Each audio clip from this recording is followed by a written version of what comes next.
మీ business ఏదైనా మీ ఊర్లో promotion చేయాలంటే అది సుమన్ టీవీతోనే సాధ్యం. ఇప్పుడే సంప్రదించండి.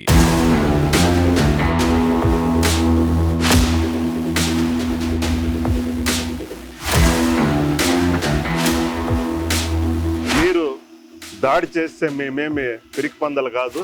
ఎట్టి పరిస్థితిలో మీరు ఎక్కడికి వెళ్ళాలన్నా కూడా మదనపల్లిని దాటుకొని పోవాల్సిందే. పెద్దిరెడ్డి కుటుంబాన్ని ఛాలెంజ్ చేస్తాడు.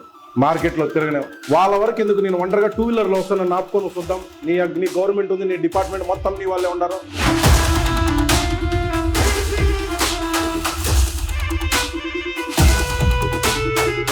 పొంగునూరుకు పుడింగ్ అనేటువంటి పెద్దిరెడ్డి రామచంద్రారెడ్డి, మిథున్ రెడ్డి, ద్వారకనాథ్ రెడ్డి మీరంతా 6,000 7,000 చిలుకల ఓట్లతోనే గెలిచినారు.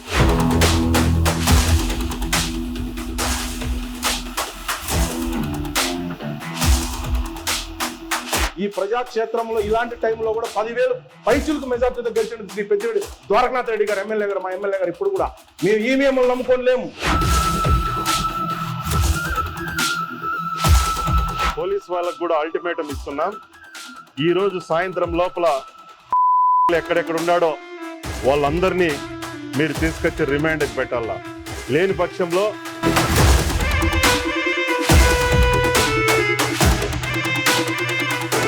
గవర్నమెంట్ ఏమన్నా నీకు జేబులే ఉందా, లేదంటే ఏమైనా కోర్టు ఏమన్నా నీ సంచిలో ఉన్నాయా? అంతేకాదు పోలీసు వ్యవస్థలు కూడా ఎత్తరిస్తారు మీరు. అంటే అంత నిర్వీర్యం అయిపోయినాయి వ్యవస్థలు మీకు. ఏంది నువ్వు మాట్లాడేది అసలు? కొంచెం ఉన్నా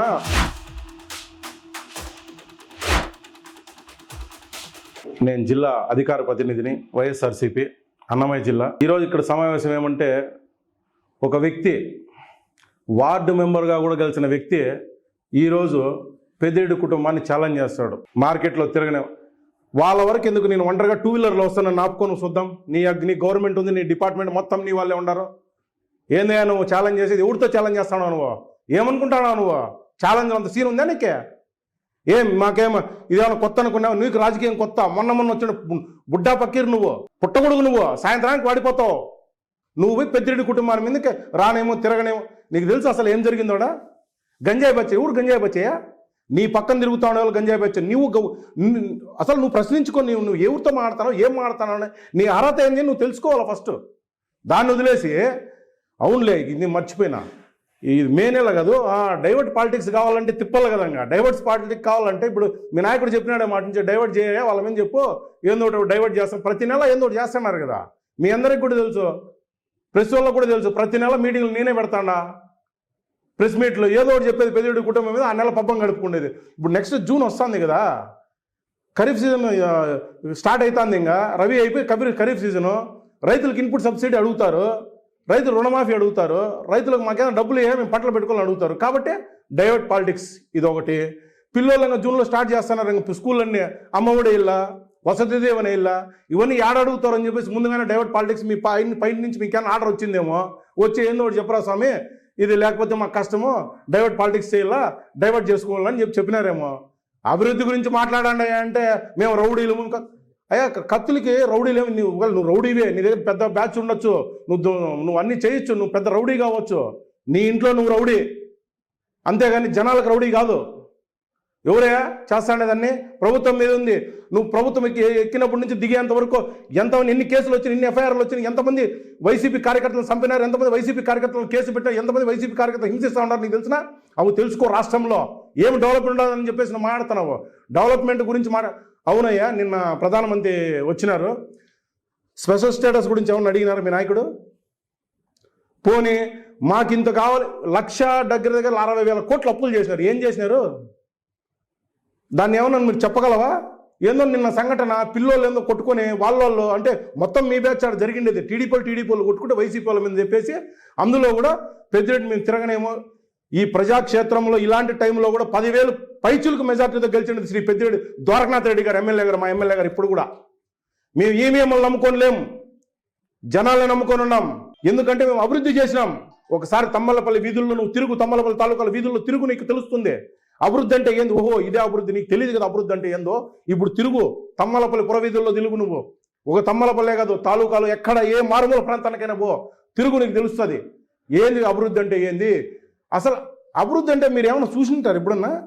రా మా గ్రామాల్లోకి రా చూపిస్తా, మా తాలూకాలోకి రా చూపిస్తా.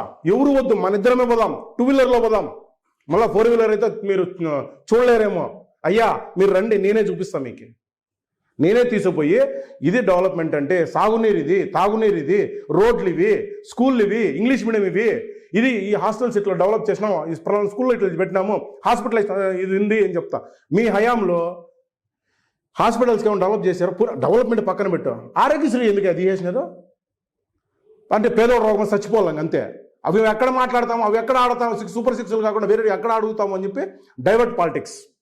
ఎంతసేపు వీళ్ళ మీద బుర్రలు చలేదు. ఎందుకంటే వీళ్ళకంటే అమాయకంగా, వీళ్ళకంటే గమ్మునుండే వాళ్ళు వ్యక్తులు ఎవరు లేరు. వేరే వాళ్ళు మాట్లాడి తిట్టేది కూడా అన్ని చేస్తారు. వీళ్ళకి పెద్దరెడ్డి వాళ్ళు అయితే పోతే బండ్లేబ్బా మాకెందుకు కానీ ఏడన్న వాళ్ళు మేము అభివృద్ధి చేస్తాం, మా రౌడీజం అంటే తెలదు వాళ్ళకి, అట్లా వాళ్ళ మీద పడేది.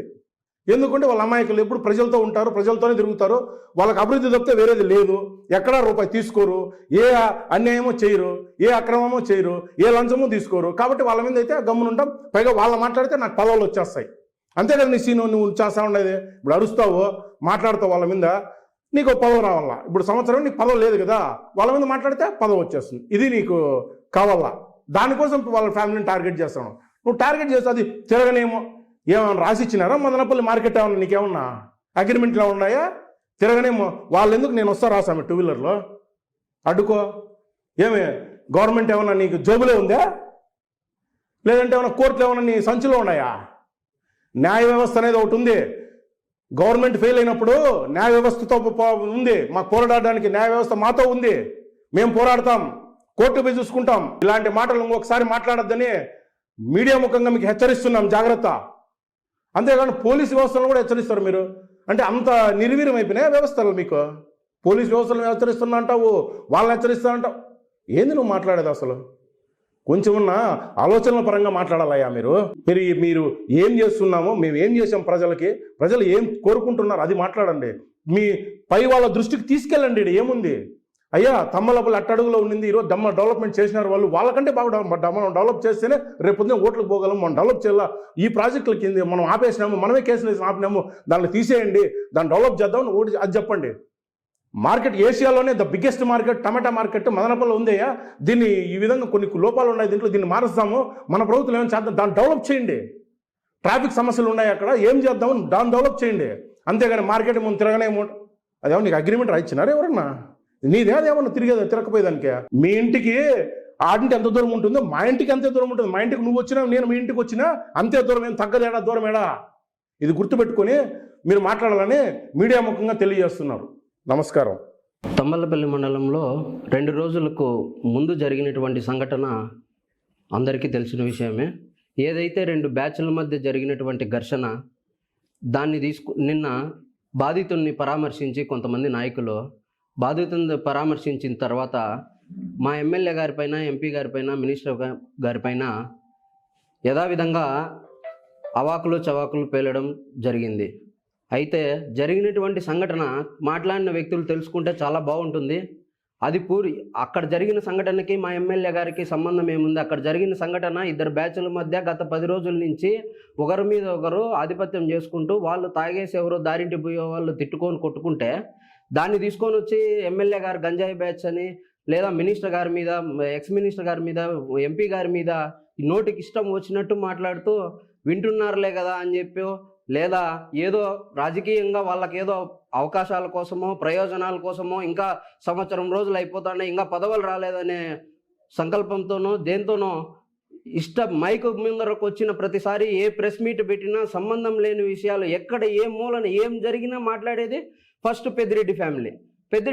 నిన్న జరిగిన సంఘటనలో పెద్దిరెడ్డి గారి ఫ్యామిలీకి సంబంధం ఏముంది? దాన్ని తీసుకొని వచ్చి మీరు మీ ఇష్ట ప్రకారం మాట్లాడేస్తా అంటే మేము తిరగనీయము, ఇండ్లకు వచ్చి కొడతాము. ఇప్పుడున్నది మీ గవర్నమెంటే కదా. మీరు గంజాయి బ్యాచ్ అంటున్నారు కదా. గంజాయి బ్యాచ్ ఉంటే అరికట్టొచ్చు కదా. సంవత్సరం రోజులు అవుతుంది కదా మీరు అధికారంలోకి వచ్చి. ఏ ఒక్క కేసు అన్న తమ్మలపల్లి మండలంలో గంజాయి సంవత్సరం నుంచి విచ్చలవిడి అయిపోయింది. 5 సంవత్సరాల్లో లేని గంజాయి సంవత్సరం నుంచి విచ్చలవిడి అయిపోయి ప్రతి పిల్లవాడు స్కూల్కి పోయేవాడు, కాలేజీకి పోయేవాడు, ప్రతి ఒక్కడు నేర్చుకునేంత పరిస్థితికి వచ్చింది ఇప్పుడు. అయితే దాన్ని అంతా మర్చిపోయి మీరు ఇప్పుడు గంజాయి బ్యాచ్ మీకు ఏది నోటికి వస్తే అది మాట్లాడితే వింటూ ఊరుకోవడం అంటూ ఇంకా జరగదు. నెక్స్ట్ గెలుపుపై మాట్లాడతారు. 6,700 6,000 మెజార్టీతో అడుక్కుంటూ గెలిచినారని మాట్లాడతారు. అడుక్కుంటూ కాదు, 3 పార్టీలు మీరు మీరు చేయని కుట్ర లేదు. మీరు డబ్బులు పంచి మీరు నాయకులు ఎమ్మెల్సీలు ఎవరెవరో దిగి ఏదేదో చేసినా కూడా మేము ప్రజాస్వామ్యంలో 10,000 ఓట్లతో మేము గెలిచినాం.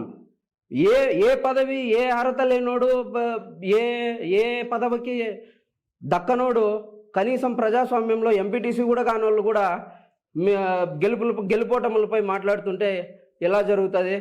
మేము ప్రజాస్వామ్యంలో మా ఎమ్మెల్యే గారు కానీ, మా మినిస్టర్ గారు కానీ, మా ఎంపీ గారు కానీ ప్రజలకి 5 ఏళ్ళు సేవ చేసినారు కాబట్టి రాష్ట్రంలో ఇంతమంది ఎన్ని జరిగినా ముగ్గురు కూడా పోటాపోటీగా గెలవడం జరిగింది.